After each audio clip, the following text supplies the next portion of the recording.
존재하거나 혹은 그렇지 않거나 이 세상의 모든 이야기, 기묘한 이야기.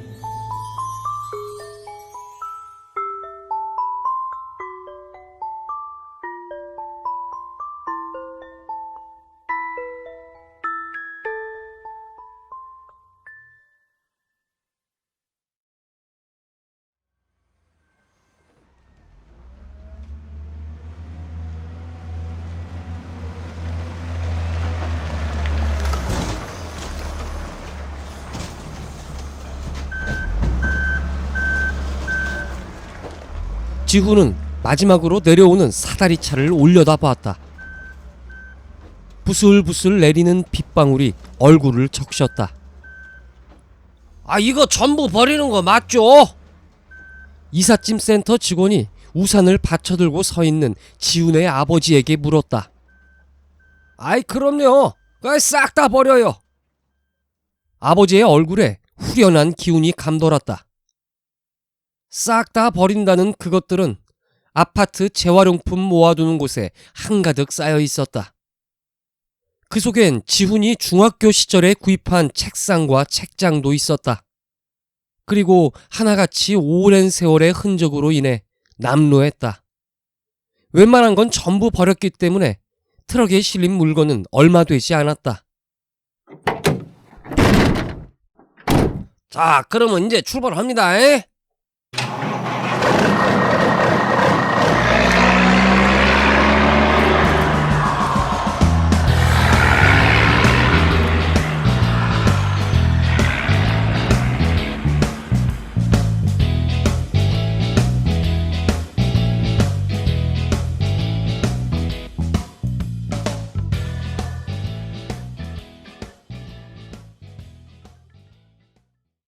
한 시간이 조금 넘게 걸려 도착한 곳은 할아버지의 집이었다. 차에서 내린 이삿짐 센터 직원들의 입이 떡 벌어졌다. 아이고, 이런 저택으로 옮기십니까? 아이고야. 지훈은 아버지의 얼굴에 의기양양한 빛이 스치는 것을 놓치지 않았다. 아버지는 근엄한 척 꾸며낸 얼굴로 인터폰에 대고 말했다. 문 열어요. 돌계단을 오르자 군인들의 머리카락처럼 바짝 깎아놓은 잔디가 한눈에 들어왔다. 고급스런 조경석 위를 꽃잔디가 덮고 있었고 조경석 틈새로 개망초와 애기 똥풀이 무리지어 피어 있었다. 야, 지훈아, 뭐냐? 이거 빨리 뛰어가서 할아버지한테 인사부터 해야지. 이미 그럴 생각이었지만 아버지의 재촉이 못마땅해 지훈의 발걸음이 느려졌다.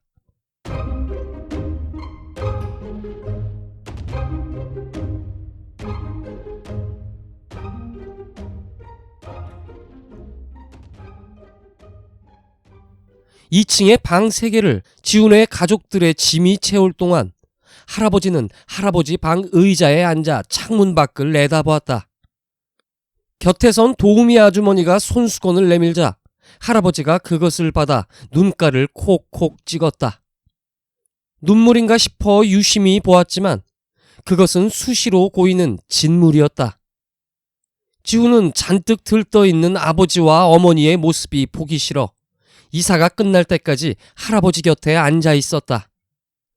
벽을 길게 채운 오래된 그림 하나와 선반에 놓인 단조로운 백자 하나.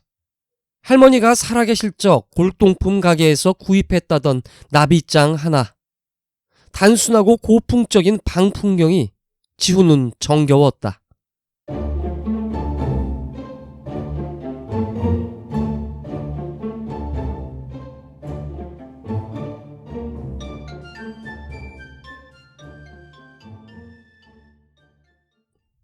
이사 후 어머니는 집안일을 돌보던 도우미 아주머니를 해고했고 아버지는 최근에 심장 판막 수술을 받은 할아버지 곁에 붙어 간병인을 자처했다. 아이고, 이거 아버지 큰일이시네. 식사를 이렇게 쪼그매시면 기력이 돌아오질 않아요. 아유, 참, 아버지.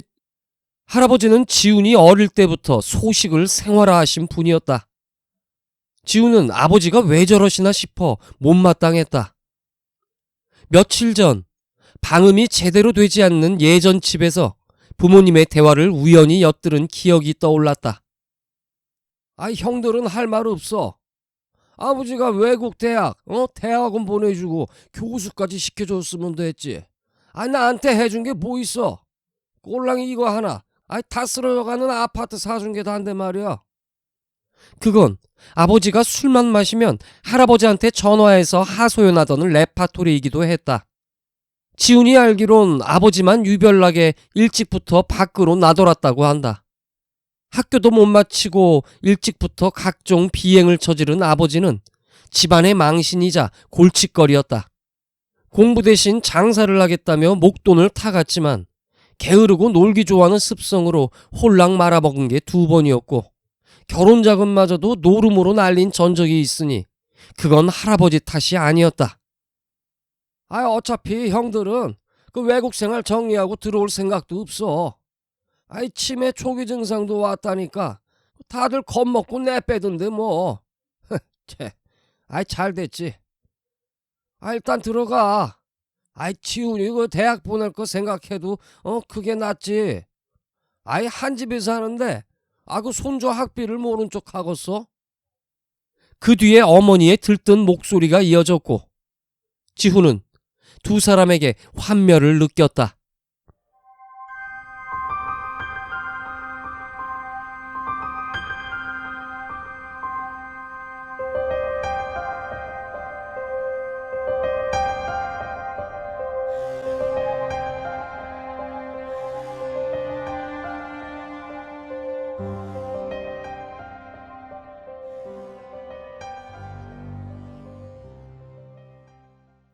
당신은 새벽에 밥할 때 확인도 안 했단 말이야? 진짜. 지훈이 식당으로 내려왔을 때 어머니가 아버지 앞에 선 채 우물쭈물하고 있었다. 식탁을 다 차리고 할아버지를 모시러 방에 갔더니 안 계시더란 얘기였다.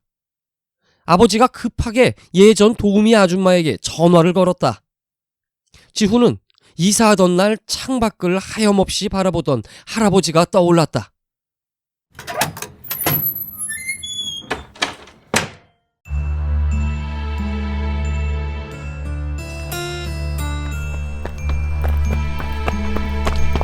저택들이 모여있는 전원적인 마을. 영화에 나오는 집처럼 예쁜 집들이 지훈을 스쳐갔다. 아침부터 개를 데리고 산책 나온 아저씨 한 분이 보였다. 둥글게 이어진 길을 다 지나도록 할아버지의 모습은 보이지 않았다.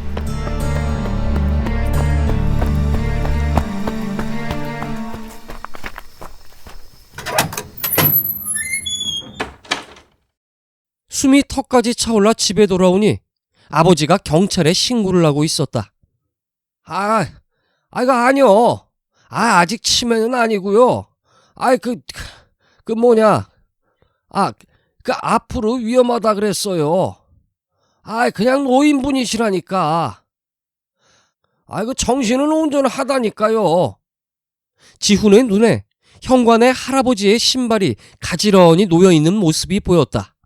할아버지는 이 신발이 가장 편하다며 몇 년째 같은 모델만 신으셨다.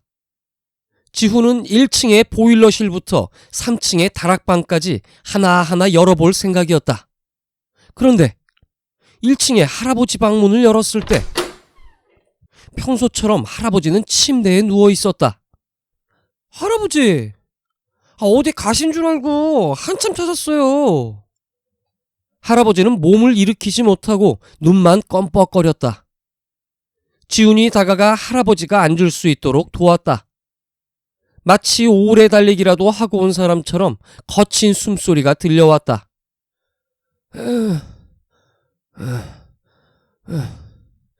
아니요. 이 방에 있었어. 괜찮으세요? 숨소리가 안 좋아요. 할아버지는 괜찮다는 의미로 고개를 끄덕였다. 뒤따라온 아버지가 언성을 높였다. 아이 뭐예요? 그 방에 있었으면서 온 가족이 찾게 만들어요. 여보! 당신은 눈을 어디다 달고 당기는 거야? 방에 계속 있었다잖아. 그냥 신고까지 하게 만들고 말이야. 진짜. 에휴.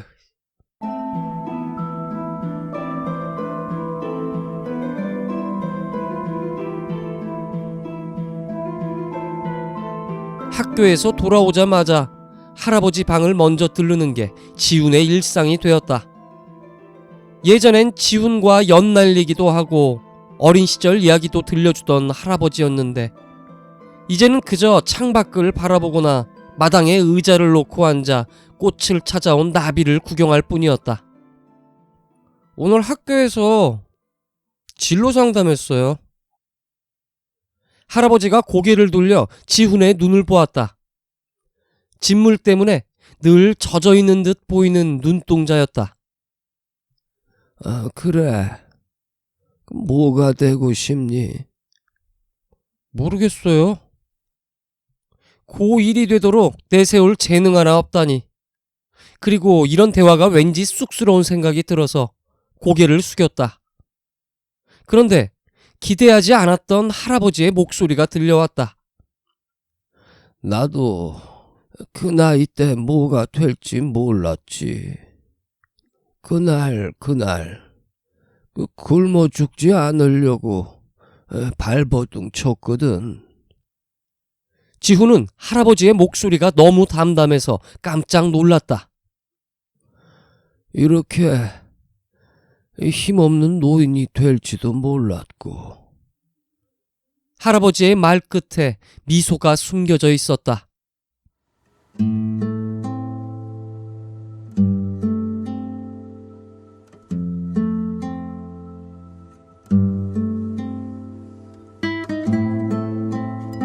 할아버지의 미소를 지훈은 계속 생각했다.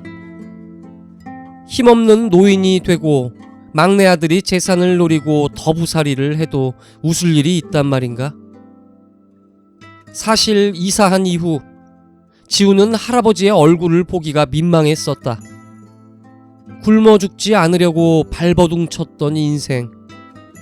어린 나이에 전쟁을 겪고 맨손으로 집안을 일으킨 인생이었다. 하지만 그건 너무 오래전 일이 되어버렸고 이제 집안의 누구도 그 일을 되새기지 않았다.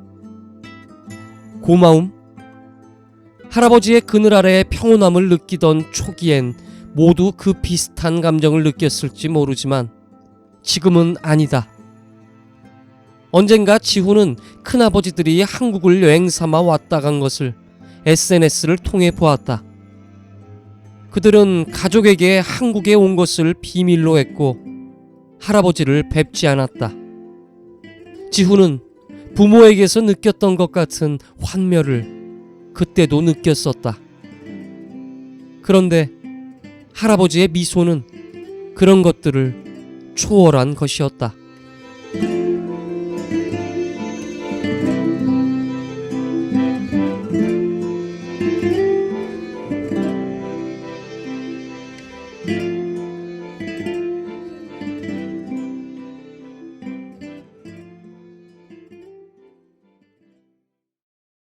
며칠 후 평소보다 일찍 하교한 지훈은 이번엔 정말 할아버지가 사라졌다는 소식을 아버지에게 전해 들었다.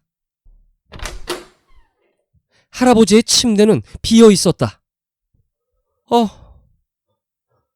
할아버지.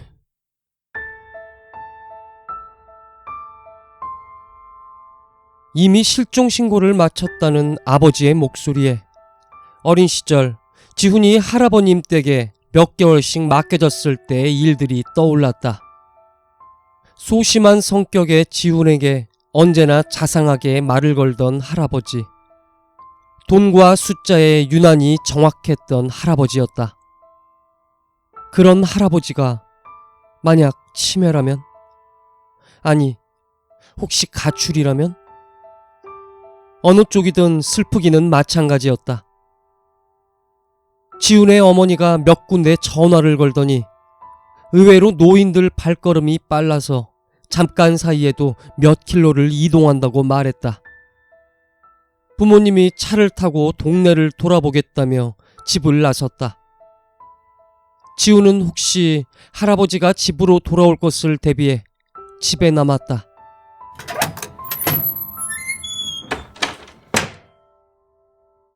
부모님이 나가자 적막함이 할아버지의 집을 채웠다. 가전제품이 많지 않은 저택엔 지훈의 슬리퍼 소리 외엔 들리지 않았다. 할머니가 돌아가신 후 5년. 그동안 할아버지가 느꼈을 5년간의 적막이 한순간에 지훈을 덮치는 기분이었다. 그리고 기분 나쁜 고요함은 지훈의 마음을 어둡게 만들었다. 불길함을 내쫓으려는 듯 지훈은 거실의 통유리창을 활짝 열었다.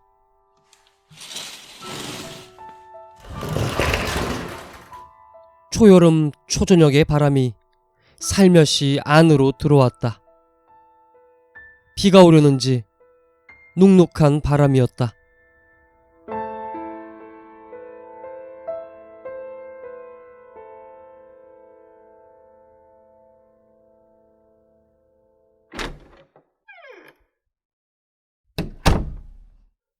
지훈은 할아버지의 방에 들어갔다.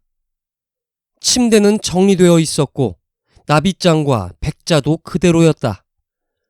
할아버지의 젖은 눈이 그리워진 지훈은 할아버지의 침대에 몸을 눕혔다. 종종 맞은편 벽에 붙은 기다란 그림을 바라보던 할아버지의 모습이 떠올랐다. 저런 걸 뭐라고 부르지? 풍경을 그렸으니 산수화일까? 예스러운 화풍으로 그려낸 어느 산속 풍경이었다. 중앙에는 태양이 떠오르고 있었고 하얀 새들이 긴 날개를 펴고 구름 사이를 가르고 있었다. 오동나무 아래 봉황가족이 가만히 앉아있는 모습과 그 곁에 핀 연꽃이 평화로웠다. 어? 뭐야? 저건 용인가? 연못의 거북과 구름 사이를 날아오르는 용이라니. 소나무 주변을 에워싼 사슴들은 힘차게 뛰고 있었고 정치 모를 4발 짐승이 그 곁에서 땅을 차고 올랐다. 그림을 자세히 바라볼수록 안에 담긴 요소들이 생동감 있게 다가왔다. 폭포수 옆 평평한 바위 위에서 노인 2명이 바둑을 두고 있었고 그들 곁에 탐스러운 열매가 열린 나무들이 울창했다. 그리고 그 나무 아래 선 채 환하게 웃고 있는 한 남자가 보였다. 위아래 하얀 옷을 입은 그 남자는 분명히 낯선 얼굴이었지만 기시감 같은 게 느껴졌다. 기분이 이상해진 지훈은 한 발 한 발 그림 앞에 다가섰다. 그리고 어디서 본 듯한 그림 속의 남자를 향해 손을 뻗었다.